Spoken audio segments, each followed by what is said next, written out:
అందరికీ నమస్కారం. ఈరోజు చాలా సంతోషంగా ఉంది నాకు. రేపు ఉదయం అహోబిలం ఒక కార్యక్రమం వెళ్తా ఉన్నాను.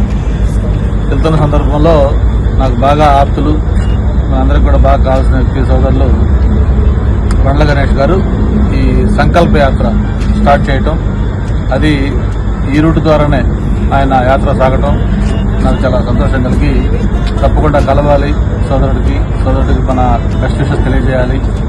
ఈ సంకల్ప యాత్ర దిగ్విజయంగా పూర్తి కావాలి. తను చెప్పినట్టుగా ఒక మంచి సంకల్పంతో ఈ సంకల్ప యాత్ర స్టార్ట్ అయింది. ఖచ్చితంగా అతని సంకల్పం నెరవేరుతుందని చెప్పని నేను కోరుకుంటా ఉన్నాను. తను చెప్పినట్టుగా ఇది ఒక రాజకీయ యాత్ర కాదు, కేవలం తను ఏదైతే నమ్ముకున్నారో ఆ నమ్ముకున్న వ్యక్తి కష్టంలో ఉన్నప్పుడు తనను క్షేమంగా బయటకు వచ్చిన తర్వాత ఇక్కడి నుంచి తిరుపతి వెంకటేశ్వర స్వామి దగ్గరికి చేరుకుని పాదయాత్ర ద్వారా ఆ మొక్కు చెల్లించుకుంటారని చెప్పిన మాట ప్రకారం ఆ యాత్ర మొదలుపెట్టి ఈరోజు 5వ రోజు దాదాపు 125 కిలోమీటర్లు కంప్లీట్ చేసుకున్నారు.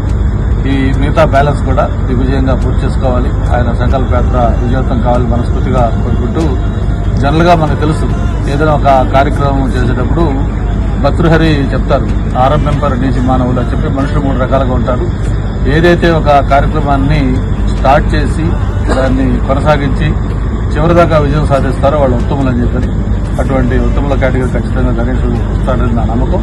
ఈ సంకల్ప యాత్ర దిగ్విజయంగా పూర్తవుతుంది. ఈ ఏదైతే లక్ష్యంతో ఆయన ఈ సంకల్ప యాత్ర చేస్తున్నారో ఆ తిరుపతి ఆశీస్సులు, వెంకటేశ్వర ఆశీస్సులు చంద్రబాబు నాయుడు గారి పైన, ఆ కుటుంబం పైన, ఈ రాష్ట్రం పైన ఉండాలని చెప్పి కూడా మరొకసారి కోరుకుంటూ ఆల్ ద బెస్ట్. బాబుతో మాట్లాడతాను.